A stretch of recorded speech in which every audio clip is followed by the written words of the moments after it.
Live from the Somerville Performing Arts Center, Warner Amex Cable and the Somerville Media Action Project present the 1983 Somerville Boys and Girls Club Telethon with your hosts, Kenny Lonigan, Vin Lopresti, Diane Mahoney, your favorite local talents, local celebrities all day long.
Here we are, back again, 623-1930-34. That's the name of the game. We still have Bruce Schwegler from Channel 4 with us on the panel. Please call and keep those phones ringing. As of right now, nothing is ringing.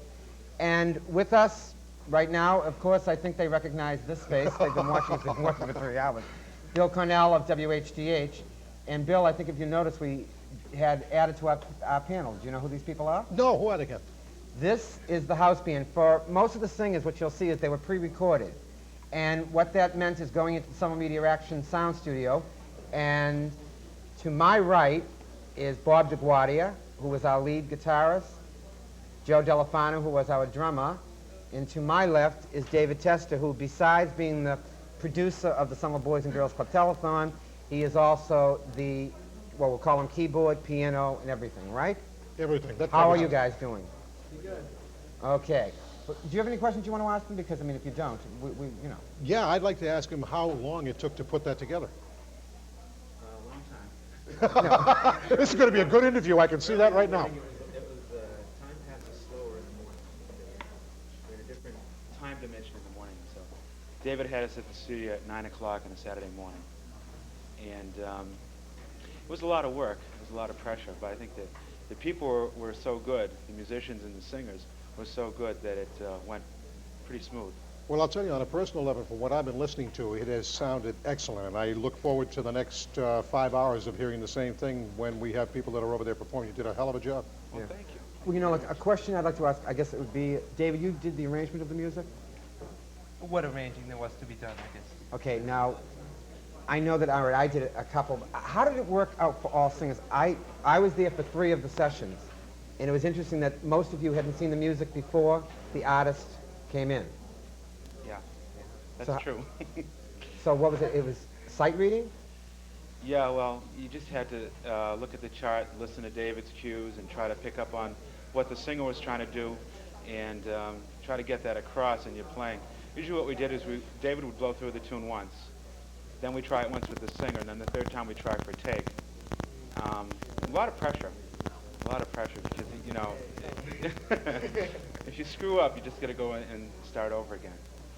Right. And like I said, the people were good enough so that we got a lot. I think we got a lot accomplished in a short period of time, didn't we, David? Oh, I would say so. An amazing amount. Is it- You know, the thing about this is that, as you know, recording your songs in the studio is such a very different experience than singing live. And when you look for musicians to work with you to do something like this, you have to look for, there's a special temperament and a special breed of musician who's good at this. And these guys always remain calm and low-key, except you usually can't shut Joey up, you'll notice. But, Unless there's a TV camera. Right. Calm and low-key. Vinny Scally, our bass player, who always adds tremendously, very artistic guy, couldn't be with us today, unfortunately.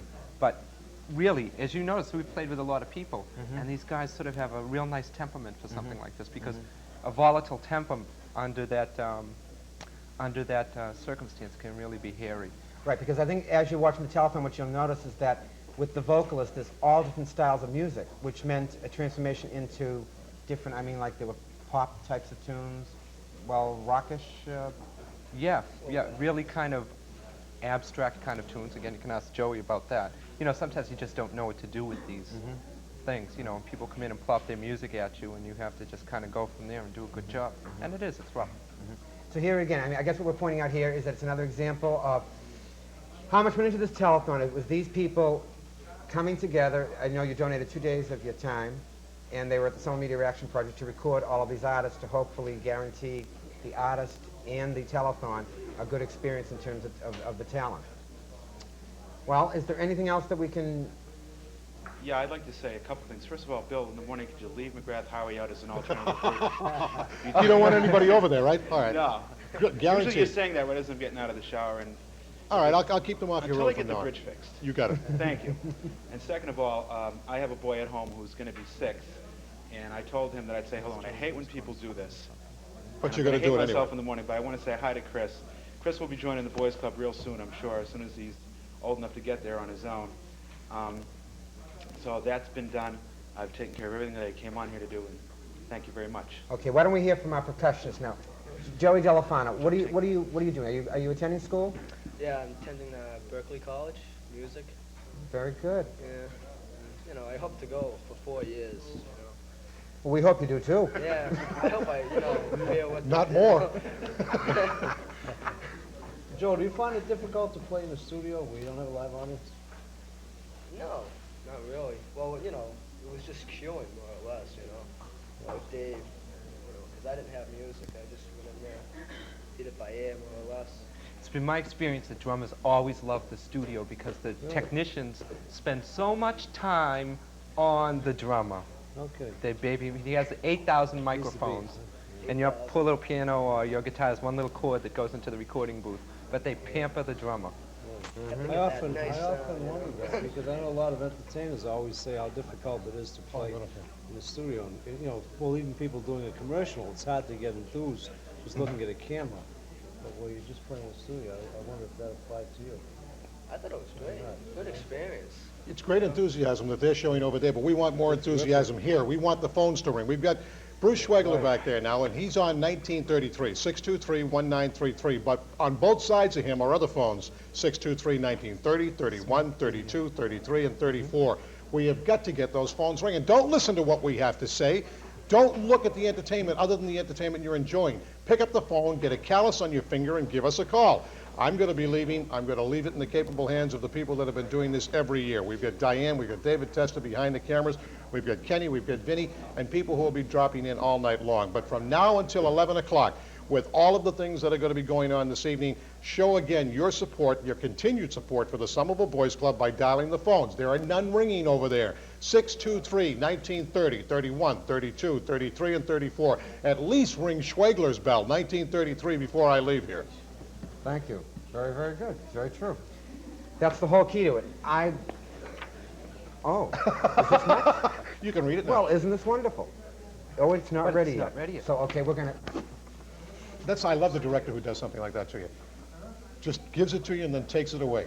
Yeah. Tester giveth and tester taketh away. That's hard to say, tester taketh away. That's a good tongue twister. There go the phones. Well, we need more of them. Now they're ready. Now he'll give you the card back.